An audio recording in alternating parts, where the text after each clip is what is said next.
Guys आज एक ऐसी वीडियो लेके आया हूँ आपके लिए जिसमें 5 रेशो बताऊंगा जो आपको स्टॉक ट्रेडिंग का बादशाह बना देगी। बिल्कुल सही सुना आपने।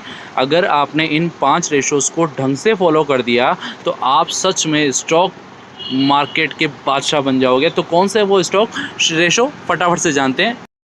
तो गाइस सबसे पहले बात करते हैं पी रेशो के बारे में।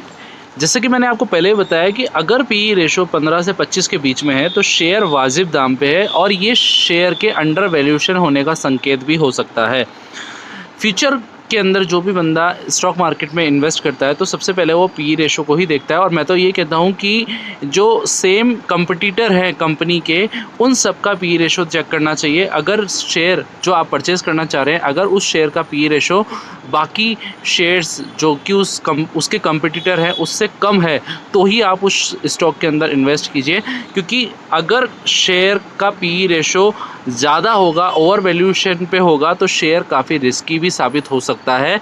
और अगर शेयर अंडर वैल्यूड होता है तभी वो शेयर इन फ्यूचर अच्छी ग्रोथ के संकेत आपको यहाँ पे दे सकता है। गाइस सेकंड हम बात करेंगे पीवी रेशो के बारे में। कंपनी की सिचुएशन कैसी है वो अधिकतर पीवी रेशो से पता चलता है।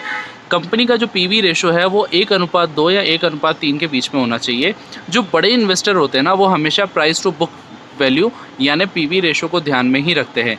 1 से कम पीवी रेशो अगर है तो शेयर का वैल्यूएशन कम है, और 1 से ऊपर अगर वैल्यूएशन है तो शेयर का वैल्यूएशन ज़्यादा है या ग्रोथ की उम्मीदें ज़्यादा है। अगर कंपनी बेहतर स्थिति में है तो पीवी रेशो 1:2 या 1:3 के आसपास रह सकता है। 1 से कम पीवी रेशो वाले शेयर निवेश के लिए अच्छे माने जाते हैं, ये हमेशा ध्यान रखिएगा। गाइस तीसरा हम बात करेंगे आरओई की, मतलब रिटर्न ऑन इक्विटी। ये इंडस्ट्री के औसत से अगर ज़्यादा है तो ही शेयर निवेश के लिए अच्छा माना जाएगा। क्योंकि रिटर्न ऑन इक्विटी रेशो ये बताता है कि कोई कंपनी शेयर धारकों के लिए कितना मुनाफा कमा रही है। ऐसी कंपनी अच्छी हो सकती है जिसका आरओई संबंधित सेक्टर के औसत के बराबर या उससे थोड़ा ज़्यादा हो। मतलब जैसे कि मैंने आपको पहले बताया था, अगर आप एनर्जी सेक्टर में इन्वेस्ट करना चाहते हैं तो एनर्जी सेक्टर के सारे स्टॉक्स ले लीजिए, उनका आरओई देख लीजिए। जिस भी स्टॉक का आरओई नजरअंदाज मत करना, संबंधित सेक्टर के मुकाबले ज़्यादा हो, वही स्टॉक बेहतर माना जाएगा फ्यूचर के आरओई। फोर्थ हम बात करेंगे डेब्ट टू इक्विटी रेशो। जैसे कि आपको स्क्रीन पे दिख रहा है, ये रेशो ये बताता है कि कंपनी के ऊपर कर्जा कितना ज़्यादा है।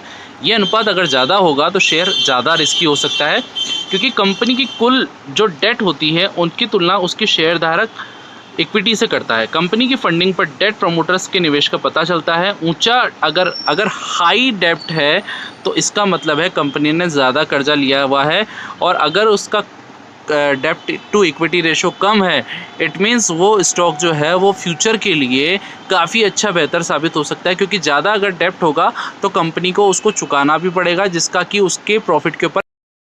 फिफ्थ हम बात करेंगे डिविडेंड यील्ड के बारे में। डिविडेंड यील्ड एक ऐसा फैक्टर होता है जिसको कि बड़े इन्वेस्टर या छोटे इन्वेस्टर, जो भी इन्वेस्टर होते हैं, जो अगर लॉन्ग टर्म के लिए ले रहे हैं, तो ये फैक्टर देख करके वो ज़्यादा इम्प्रेस होते हैं। क्योंकि डिविडेंड यील्ड ये बताता है कि कंपनी आपको अपने मुनाफे में से कितना हिस्सा आपको दे रही है।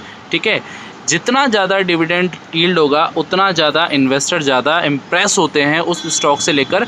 लेकिन शेयर की कीमत गिरने के बावजूद भी डिविडेंड यील्ड बढ़ सकता है। तो इस चीज़ को थोड़ा सा देख कर के ही डिविडेंड यील्ड के बारे में थोड़ा सा विचार कीजिएगा आप।